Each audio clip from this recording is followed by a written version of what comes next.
किसी ने क्या खूब कहा है, कचरा समझकर इंसान जिसे घर से बाहर फेंक देता है वही किसी दूसरे की घर बनाने के काम में आ जाता है। बड़ी सुंदर एक छोटी सी कहानी एक लड़के के बारे में। एक धनी परिवार के एक छोटे से लड़के के पास बहुत सारे पुराने और टूटे हुए क्रेयन थे। एक दिन उसे एहसास हुआ कि उसे अब उनकी कोई जरूरत नहीं है। तब उसने अपने माँ से कहा, माँ, मुझे इन टूटे हुए क्रेयंस की कोई जरूरत नहीं है। वे पुराने और बेकार हो चुके हैं। मेरे कमरे को बहुत गंदा कर रहे हैं। आप उन्हें बाहर फेंक दो। अमीर माँ अपने बच्चे के लिए सब कुछ करने को तैयार थी, इसीलिए उसने सभी टूटे हुए क्रेयंस को एक बक्से में पैक किया और बाहर डस्टबिन में फेंक दिया। अगले दिन माँ ने देखा बेटे का मूड ठीक नहीं है। माँ ने पूछा, तुम्हें क्या हो गया है बेटा? तुम बहुत उदास लग रहे हो। छोटे लड़के ने उत्तर दिया, देखो माँ, आपने जो परफ्यूम मेरे लिए लाई थी वो खत्म हो चुके हैं और सारे बॉटल कचरे की तरह मेरे कमरे में पड़े हैं। आप उन्हें बाहर फेंक दो। माँ ने देखा कि सारे बॉटल में थोड़ा थोड़ा परफ्यूम अभी भी बची है, पर बेटे के जीत के आगे माँ कुछ नहीं कर पाई और सारे बॉटल बाहर डस्टबिन में फेंक दी। 2 हफ्ते बाद अमीर माँ और उसका बेटा कार में थे, मार्केट से घर लौट रहे थे। छोटे लड़के ने कार की खिड़की से देखा एक गरीब लड़का सड़क के किनारे मोमबत्तियां बेच रहा है। उसके पास खरीदारों की भीड़ लगी हुई है। मोमबत्तियां भी बड़े सुंदर और रंग बिरंगी थे। गरीब लड़के ने सैंपल के तौर पर एक मोमबत्ती जला रखा था। जलती हुई मोमबत्ती से बड़े ही मीठी मीठी खुशबू आ रही थी। वो पहली बार ऐसा मोमबत्तियां देख रहा था जो मल्टी कलर के हो।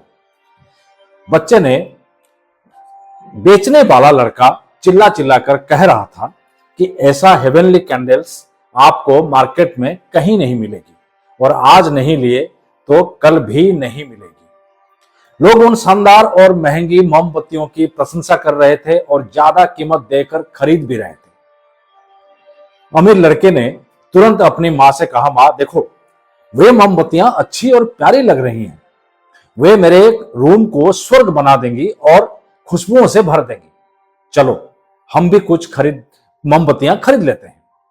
पर जब वे कार से उतरकर उस मोमबत्ती बेचने वाले गरीब लड़के के पास पहुंचे तो उसने कहा, सॉरी मैडम, मेरी मोमबत्तियां खत्म हो गई है। अब मेरे पास आपको देने के लिए और नहीं है। यह सुनकर अमीर लड़के का चेहरा निराशा से उतर गया। जब उसकी मां ने उसकी उदासी देखी तो उसने मोमबत्तियां वाले लड़के से पूछा, क्या अगर हम कल आएंगे तो ये मोमबत्तियां मिल जाएंगी? नहीं मैडम, कल नहीं मिलेगा। मां अपने बेटे को खुश करने के लिए सब कुछ करती थी, तो उसने लड़के से पूछा, अच्छा ये तो बता दो कि तुमने उन्हें कहां से खरीदा है, मैं वहीं से ले लूंगी। मोमबत्ती वाले लड़के ने विनम्रता से उत्तर दिया, मैंने उन्हें खरीदा नहीं, मैंने उन्हें स्वयं बनाया है। आश्चर्य और जिज्ञासा से भरकर अमीर मां ने पूछा, लेकिन तुमने अकेले इतने अद्भुत मोमबत्तियां कैसे बनाई? आपने किस सामग्री का उपयोग किया? लड़का बोला, एक दिन मैंने देखा एक महिला टूटे हुए क्रेयन का एक डिब्बा फेंक रही थी।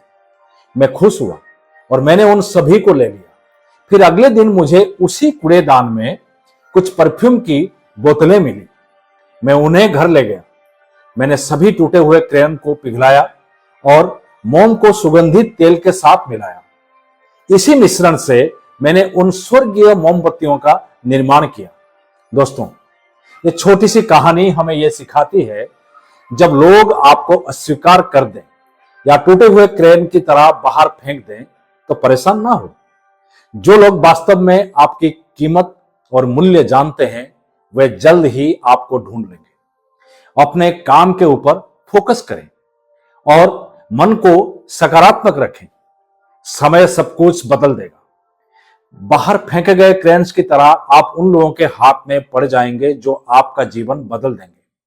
आपके परिवर्तन के बाद जिन्होंने आपको अस्वीकार कर दिया था वे आपको चाहने के लिए वापस आ जाएंगे, पर शायद तब आप उनके लिए उपलब्ध ना हो। दोस्तों, तभी मैं बार बार कहता हूं कि आप जैसा कोई नहीं, आप किसी से कम नहीं। अगर खुद पर है भरोसा तो जरूर पूरी होगी मन की आशा। हर हफ्ते आप मेरे YouTube channel BK the story teller पर सुन सकते हैं एक नई कहानी। तब तक के लिए स्वस्थ रहें, मस्त रहें, तंदुरुस्त रहें। धन्यवाद।